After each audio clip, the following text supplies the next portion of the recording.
ఇప్పుడు ఎవిస్ హాస్పిటల్ని సంప్రదించండి. స్కానింగ్ కూడా ఫ్రీగా చేస్తున్నారు. Avis hospitals. నమస్తే రమగారు. నమస్తే జీ. రమగారు, మనము ఒక వీడియో చేశామండి. మీ దినచర్య ఉదయం నుంచి రాత్రి పడుకునే వరకు మీరు ఏం చేస్తారు ఏంటనేసి. అయితే అందులో పూజ గురించి బ్రీఫ్గా చెప్పారు, పూర్తిగా మాట్లాడుకోలేదు. మరి ఈరోజు అసలు మీరు ప్రతిరోజు చేసే నిత్య పూజ ఏ విధంగా చేస్తారు, ఏం మొక్కుతారు? మొక్కులు మాకు చెప్పరేమో బహుశా. ఏం చేస్తారు రమగారు? ఎట్లా? సాధారణ పూజ చేయాలి. అవునా? అంటే నా పెళ్ళికి ముందుకి పెళ్ళి తర్వాతకి తేడా ఉంది. మా శాఖలు వేరు. సో అమ్మ వాళ్ళ ఇంట్లో పూజా విధానం ఒక రకం. అందులో రోజు ఆడపిల్లలు ఇంట్లో ఉన్న వాళ్ళందరూ పూజించే విధానాలు అవి తెలీదు. మా అమ్మ దేవతార్చన చేసేటప్పుడు ఏవో స్తోత్రాలు వరుసగా ఆవిడ చదువుకుంటుండేవారు. అవి విని విని విని నాకు దేవతార్చన విధానం అలవాటైంది, బాగా వచ్చింది. కాకపోతే అది దానికి ప్రత్యేకంగా మడిగట్టుకోవాలి, మా పెరమాళ్ళని అందరూ ముట్టుకోరు. మా ఇంట్లో విధానం అది. ఈ అత్తవారింట్లో పూజా విధానం వేరు. అమ్మ వాళ్ళది నిలుబొట్టు, అత్తగారి వాళ్ళది అడ్డబొట్టు. ఓకే. ఈ బొట్టు తేడాతోటి పూజా విధానాల తేడాలు ఉంటాయి. తులసి పూజ అవి మా ఇంట్లో అలవాట్లేదు. మరి మా వాళ్ళల్లో ఎవరైనా చేస్తారేమో. తులసితోటి స్వామిని పూజిస్తాం కానీ తులసికి పూజ తెలియదు అనమాట. నోములు వ్రతాలు అవి ఉండవు మాకు. పుట్టింట్లో లేవన్నమాట, నోములు ఉండవు. ఈ మన పౌర్ణమి నోములని, వరలక్ష్మి వ్రతము, తర్వాత మంగళగౌరి వ్రతాలు అవి ఏం చెయ్యం మేము. ఓకే. అక్కడ ఉండవు. వాళ్ళకి ఆ సిద్ధాంతం కాదనమాట, వాళ్ళ సిద్ధాంతం వేరుగా ఉంటుంది. అయితే తర్వాత కొంచెం కాస్త పెద్దవాళ్ళం అయ్యాక వినాయక చవితి ఒకటి బాగా చేసుకుంటూ ఉండేవాళ్ళం. తర్వాత వరలక్ష్మి వ్రతం పూజ చేసుకోవటం, లక్ష్మీ పూజే కదా, ఆడపిల్లలకు మంచిదని మా రంగపిన్నో మా ఆండక్కో ఎవరో వాళ్ళిద్దరిలో వాళ్ళు ప్రవేశపెట్టారు వరలక్ష్మి వ్రతం. అప్పుడు మా అమ్మ పూజ, మాకు మా దేవతార్చన అయిపోతే విడిగా మేము ఒక పీట పెట్టుకుని బంగారపు వస్తువు ఏదైనా పెట్టుకుని వరలక్ష్మి వ్రత విధానం పుస్తకం చదువుకుని పూజ చేసుకునేవాళ్ళం. అదే మాకు తెలుసు, అంతకంటే తెలియదు. అత్తవారింటికి వచ్చాక వీళ్ళ పూజా విధానం అవి కొంచెం వేరుగా ఉంటాయి. వీళ్ళకి నోములు అవి ఉన్నాయి. మూగిదానికైనా 3 నోములు 3 వేలు చూపించేవారు మా అమ్మగారు.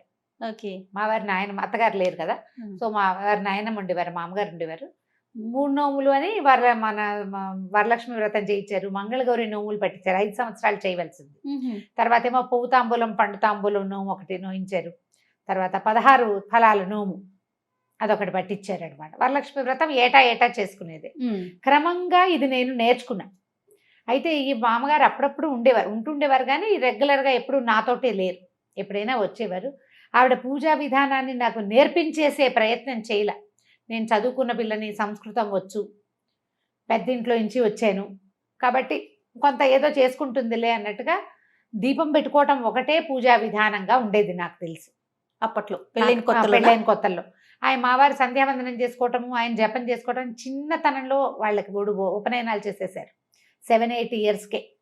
అప్పటి నుంచి ఆయన వాళ్ళకి బాగా అలవాటు. మా మరుదులు కూడా చాలా బుద్ధిమంతులు ఆ విషయంలో. పొద్దున్నే లేచేసి సంధ్యావందనం చేసుకోవటము, సొంతంగా జపం చేసుకోవటము అది ఉండేది. ఓకే. ఈ పూజ ఏముంది, నేను దీపం పెట్టుకోవటం, 4 పువ్వులు పెట్టడం, ఏదైనా పళ్ళు నైవేద్యం పెట్టడమే చేసేదాన్ని. దీపం కూడా ఆయన ఒకసారి పెట్టేసేవారు, నేను మళ్ళీ అందులో కొంచెం నూనె వేసేదాన్ని, అలాగే చేసేదాన్ని.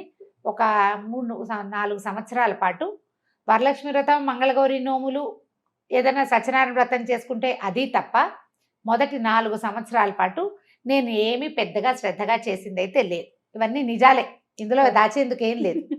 అయితే 4 ఏళ్ళు మా పెద్దబ్బాయికి ఒక ఏడాది ఇంచుమించుగా 1.5 వయసు ఉండగా మా వారికి కొంత పరిచయస్తులు, బహుశా బాబాయ్ గారి ఫ్రెండ్స్, వీరి మావయ్యకి ఫ్రెండ్స్ అనమాట.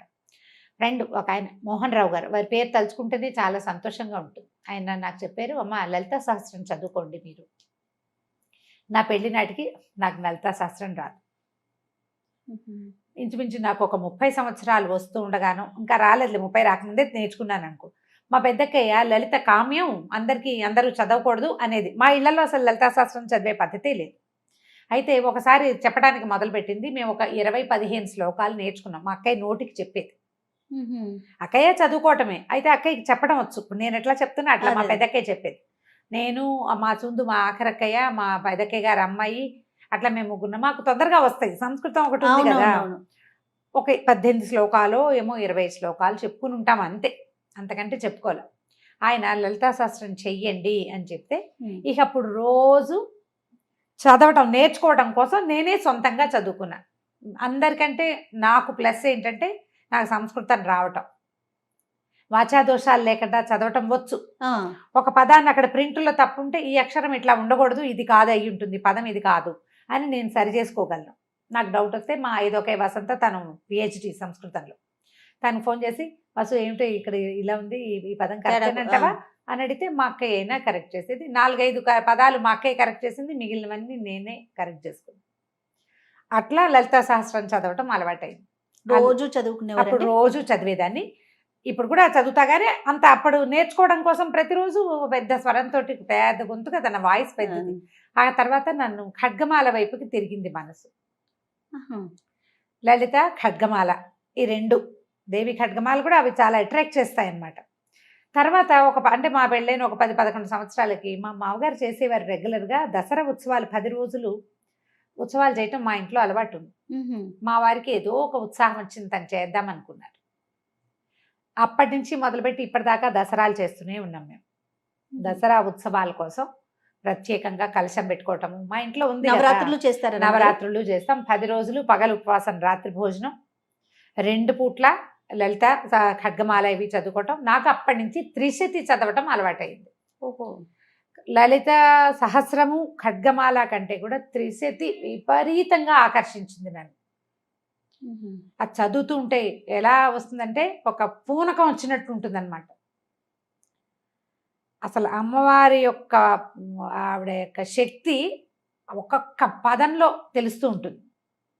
అర్థం అవ్వటం ఎంత ప్లస్ అంటే, నేను భగవంతుడికి కొన్ని లక్షల సార్లు నమస్కారం చేసుకున్నా.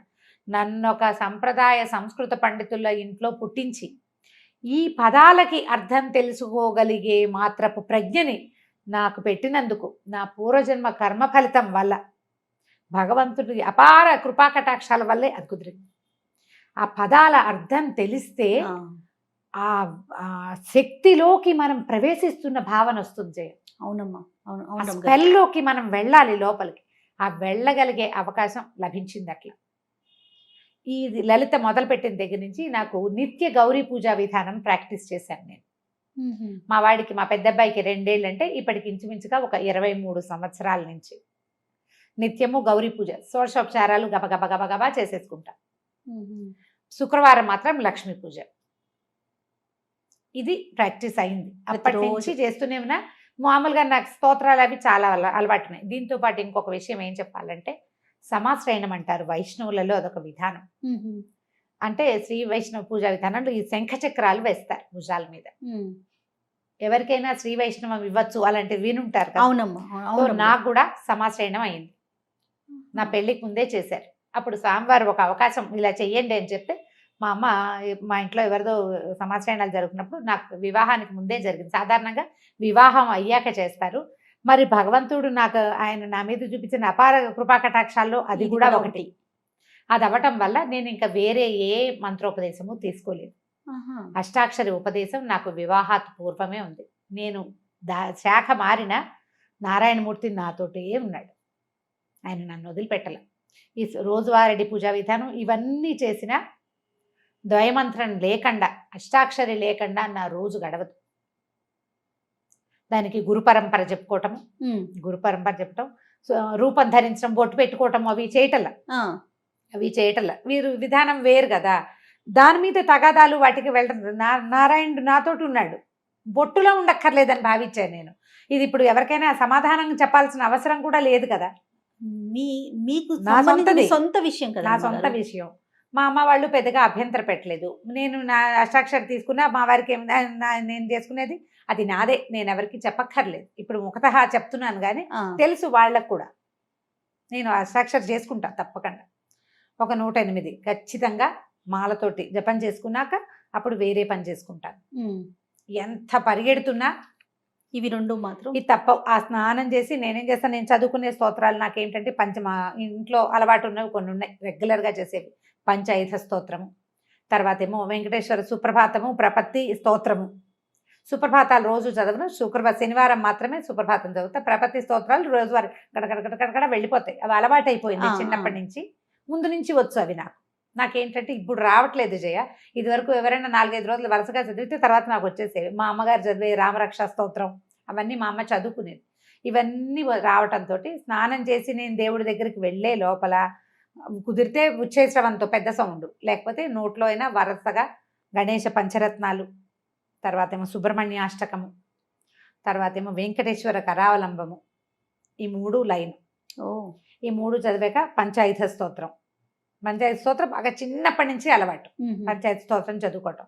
ఆ తర్వాత స్వామివారిది సుప్రభాతాలు, ఇవి ఈ లైను, ఇవి ఒక 3. వీటితో పాటు రామరక్షా స్తోత్రం బాగా ఇష్టం. రామరక్షా స్తోత్రం, కాలభైరవాష్టకం అప్పుడప్పుడు చదువుతాను. దక్షిణామూర్తి స్తోత్రం చాలా ఇష్టం నాకు.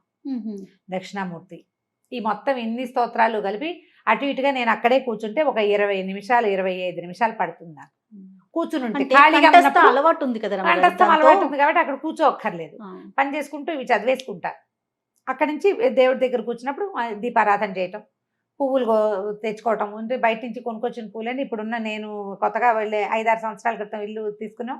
అక్కడ ఏంటంటే కింద కాసిన మొక్కలు ఉన్నాయి, ఏవో పువ్వులు వస్తాయి.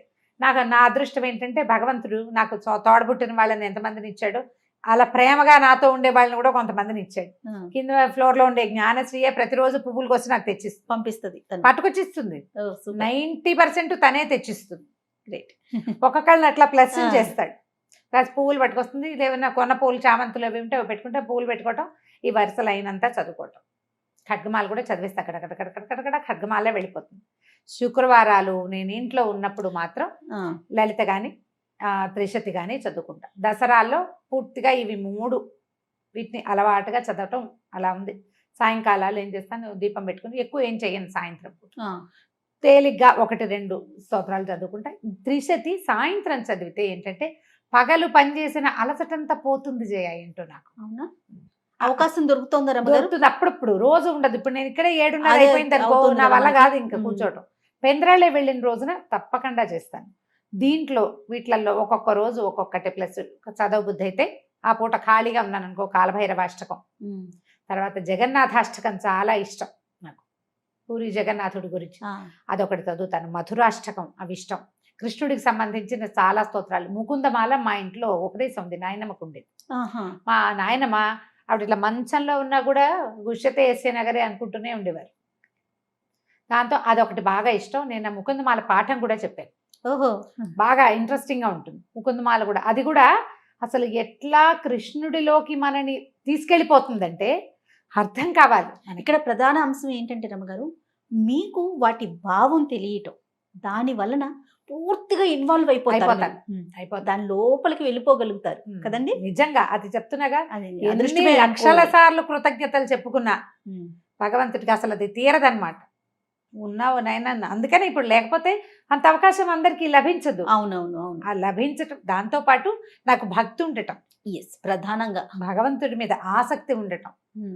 ఎంత హడావిడిలో ఉన్నా ఏదో ఒకటి. ఇప్పుడు నేను బజార్ ప్రయాణంలో కూడా నేను చదువుకుంటారు. ప్రయాణం ఒకవేళ నేను ఇంటి దగ్గర ఏం చదువుకునేందుకు అవకాశం లేక అలా పరిగెత్తుకుంటూ రావాల్సి వచ్చింది, మా టీవీకి వెళ్ళినా కూడా అక్కడ కారులో చదువుకుంటా మొత్తం స్తోత్రాలు. పువ్వులు వేసి గబగబా ఈ పూజ చేసేసి అక్కడి నుంచి ఈ స్తోత్రాలన్నీ రెగ్యులర్ గా ప్రతిరోజు. నిత్య నైవేద్యాలు ఏమైనా పెట్టుకుంటారా రమ్మగారు? అలా మా దగ్గర ఏంటంటే నేను ఇంట్లోనే ఉంటే ఏదైనా చేసి పెట్టుకుంటాను జయ. ఇంట్లో లేకపోతే ఎక్కువగా మేము పెట్టేవైతే పాలు పళ్ళే. మా వారికి ఆయన పూజ అయింది కదా, తన పూజ వేరు అది వేరు. ఆయన అంటే ఒకే చోట దేవతార్చన ఉన్నప్పటికీ ఆయన పద్ధతి విధానాలు వేరు. ఆయన రెగ్యులర్ గా చేసేసుకుంటారు. ఆయన పంచాయతనం ఉంది మా ఇంట్లో, శివ పంచాయతనం ఉంది. ఆయన అభిషేకం చేసుకోవటము, నైవేద్యం పెట్టుకోవటము. అయితే ఈ పంచాయతనాల్లో కూడా మరి అన్నం నివేదన పెట్టాలని కొంతమంది చెప్తారు, కానీ మాకేంటి ఇంట్లో పెద్దవాళ్ళు చెప్పేదాన్ని పాటిస్తాం. అలా కాదు, ఇలా పెట్టండి, అలాగే చేయక్కర్లేదు. కాబట్టి ఇక మడి కట్టుకుని అన్నం వండి పెట్టాలి లేవు. దసరాలు, నవరాత్రుల్లో, తర్వాత వినాయక చవితి, ఇవన్నిటికీ మడితో వండుకునే అలవాటే ఉంది మాకు. రోజు వారడి లేదు. రోజు ఎక్కువగా మేము పెట్టేది పళ్ళు, పాలు, తర్వాత ఏమో పటిక బెల్లము, పంచదార, బెల్లము, ఏదైనా కొంచెం పులగం చేసుకుంటే పులగం పెడతాం, అట్లా నివేదన చేసుకుంటాం. కొబ్బరికాయలు కొట్టడము. ఇదే విధానం. ఇప్పుడు ఇందులో ప్లస్లు మైనస్లు ఇందులో ఎవరి సలహా సంప్రదింపు ఐడియాలు లేవు. పూర్తిగా మీది కదా, పూర్తిగా నాదే. భగవంతుడు నాకు ఇచ్చిన స్వాతంత్రం ఏంటంటే ఇందులో నన్ను కరెక్ట్ చేసే వాళ్ళని ఎవరిని పెట్టలా నాకు. కానీ భావాలు వేరు కదా రమ్మగారు మీది, కానీ ఇంట్లో డాక్టర్ గారిది కానీ భావాలు వేరు కదా. ఎక్కడన్నా ఇబ్బంది అనిపించిందా మీకు? ఏం లేదు, అదే చెప్తున్నా, అదృష్టవంతులైతే ఆ విషయంలో అదృష్టవంతులే. మా మరుదులు చాలా ప్రేమగా ఉన్నారు నాతోటి. ఉమ్. సొంత తమ్ముళ్ళున్నా అంత బాగా కలిసి ఉండేవాళ్ళు కాదేమో. ఓకే. వాళ్ళ ఫస్ట్ ప్రిఫరెన్స్ వదినే ఎప్పుడు, మొదటి నుంచి అప్పటి నుంచి ఇప్పటిదాకా ఇంచుమించు 30 సంవత్సరాలు అవుతుంది. నన్ను కరెక్ట్ చేయలే ఉమ్. ఎప్పుడు. మా మామగారు కొంచెం అంటి ముట్టినట్టే ఉండేవారు.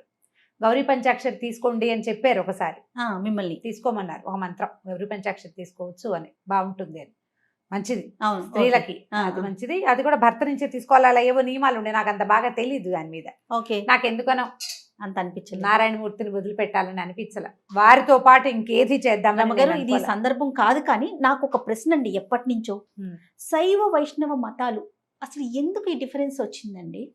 అంటే అది తప్పు అనేది నా భావన కాదు, కొంతమంది శైవం, కొంతమంది వైష్ణవం, ఎందుకు వచ్చింది? ఇప్పుడు మీరు రెండు భావాలతో ఒకే ఇంట్లో ఉంటున్నారు, అది మీరు సర్దుకుపోవటంలో వెళ్ళిపోతుంది. భగవంతుడు ఒక్కడే కదా అనే భావన ఉన్నప్పుడు ఇలాంటి చీలిక అసలు ఎక్కడి నుంచి వచ్చిందంటారు? ఇవి అంటే రెండు వైదికమైనవే జయ. శివకేశవులు ఇద్దరు స్థితిలయకారకులు. అవును. అయితే ఈ స్థితికారకుడైన విష్ణువే పరమదైవతం అని భావిస్తారు వైష్ణవులు. ఆ స్వరూపం, ఆ నడిపించే ఆ కథ, ఆ క్రియ, అది ఆకర్షితుల్ని చేస్తుంది కొంతమందిని. శివుడు లయకారకుడు, ఐశ్వర్యకారకుడు, ముక్తి ప్రదాయకుడు, ఆయనే పరమదైవతమని కొంతమంది భావిస్తారు. నీకు చూడు, ఆ పచ్చటి చెట్టు ఉంటే ఆ పచ్చటి చెట్టు మీద కొంతమందికి దృష్టి నిలుస్తుంది, దాని మీద ఒక గులాబీ రంగు పువ్వు ఉంటే గులాబీ పువ్వు మీదకి కొంతమందికి దృష్టి వెళ్తుంది. ఈ రెండిట్లలో ఏది కరెక్ట్? ఎవరి భావన వారిది కదా, వాళ్ళది. దీంట్లో ఏమైందంటే నాదే కరెక్ట్ అనేది తీవ్రత వచ్చేసింది.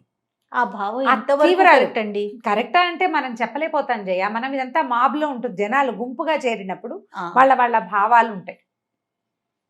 నారాయణమూర్తి ఆ స్వరూపము, ఆయన ఆ చెప్పబడుతున్నటువంటి రకరకాల క్రియలు, ఈ దశావతారాలు, ఇవి కాకుండా చెప్పబడే మొత్తం 21 రకాల అవతారాలు, అవన్నీ ఆకర్షితుల్ని చేస్తాయి కొంతమందిని. పరమేశ్వరుడు, ఆయన యొక్క రుద్రమూర్తులు, ఆయన యొక్క క్రియాకలాపాలు, సదాశివుడుగా నిరంతరము శక్తితో కలిసి ప్రపంచంలోనే ఉండటము, ప్రపంచ నిర్మాణ శక్తి పరమేశ్వరుడే అవటము కొంతమందిని ఆకర్షితులు చేస్తుంది. భగవంతుడు నాకు ఇచ్చిన వరం ఏంటంటే, నాకు వీళ్ళిద్దరిలో తేడా లేదు. అది ఎంత ఆకర్షిస్తుందో ఇదంతా ఆకర్షిస్తుంది నన్ను. నేను లలితలో ఎంత మిళితమైపోతానో విష్ణు సహస్రనామంలో అంత వెళ్ళిపోతాను. విష్ణు సహస్రనామము చదువుకుంటాను, అది రోజువారీ క్రియ. అంటే అంశాలు వేరైనా భావం ఒకటే కదా. ఒకటే, భగవంతుడు ఒకడే. నిన్ను ఆకర్షించే భావాలు రెండు వేరు వేరు ఉంటే ఒకదాని మీద తీవ్రంగా వెళ్తాం, అందుకని అట్లా వచ్చింది. విష్ణు సహస్రనామం కూడా నా రోజువారీ కార్యక్రమాల్లో ఉంటుంది. కడకడగడ ఏముంది, 7-8 నిమిషాలు పడుతుంది, అలవాటు అయిపోయింది. అలవాట్లో చదువుకుంటూ ఉంటాను. ఇప్పుడు ఇది కరెక్టా కాదా, మీరు అలా ఎలా చేస్తారు, లాంటి ప్రశ్నలు ఇందులో కుదరదు. నా ఆసక్తి భగవంతుడి మీద నాకున్న విశ్వాసం అంతే. నేను ఎలాంటి స్వరూపమైనా నన్ను ఆకర్షిస్తుంది. లక్ష్మీ నరసింహస్వామి ఎక్కువ ఆకర్షిస్తాడు. మా పుట్టింట్లో ఉండటం వల్ల మాకేమో ఇలవేల్పు నరసింహస్వామి. నాకు అసలు నరసింహస్వామి విగ్రహం ఎక్కడైనా చూస్తే నాన్నని చూసినట్టు ఉంటుంది. నాకు పరిగెత్తుకుంటూ వెళ్ళిపోతాం, అక్కడ నరసింహస్వామి కనపడ్డంటే మావాడు అంతే, అలాగే అనిపిస్తుంది. మా నాన్నని చూసినట్టే ఉంటుంది. నేనే కాదు, మా ఇంట్లో ఉన్న జనమంతా నరసింహస్వామికి అట్లాగే ఆకర్షితులు అవుతారు. మా చిన్నతనం అలవాటుని బట్టి అంతే. మా నాన్న కరావలంబం చదివేవారు, నృసింహ కరావలంబం. అది కూడా నాకు కూడా నోటికొచ్చు. మొత్తం మా సమూహం అందరికీ వచ్చింది. కరావలంబం కూడా అట్లాగే ఆకర్షిస్తుంది. ఇంత భక్తి ఉన్నా కూడా నేను కొంచెం ప్రాక్టికల్గా ఉండటమే నా యొక్క భగవంతుడు ఇచ్చిన వరం అనమాట. నాకు ఇన్ని చెప్తున్నారు, ఇన్ని స్తోత్రాలు చెప్తారు, ఇంత పూజా విధానం ఉంది కదా రమ్మగారు, కానీ మీరు మాట్లాడేది ప్రాక్టికల్గా ఎలా చెప్తారంటే భక్తి ముఖ్యం, భావన ముఖ్యం, భావమే ముఖ్యం. భక్తి ఉండాలి, భావం చాలా ముఖ్యం. అది ఉన్నప్పుడే మనస్ఫూర్తిగా పూజ చేసుకోగలుగుతాం. అది 5 నిమిషాల అరగంట అనేది పక్కన పెడదాం, అవకాశాన్ని బట్టి అంతే. రైట్. చాలా బాగుంది రమ్మగారు. నమస్తే. నమస్తే.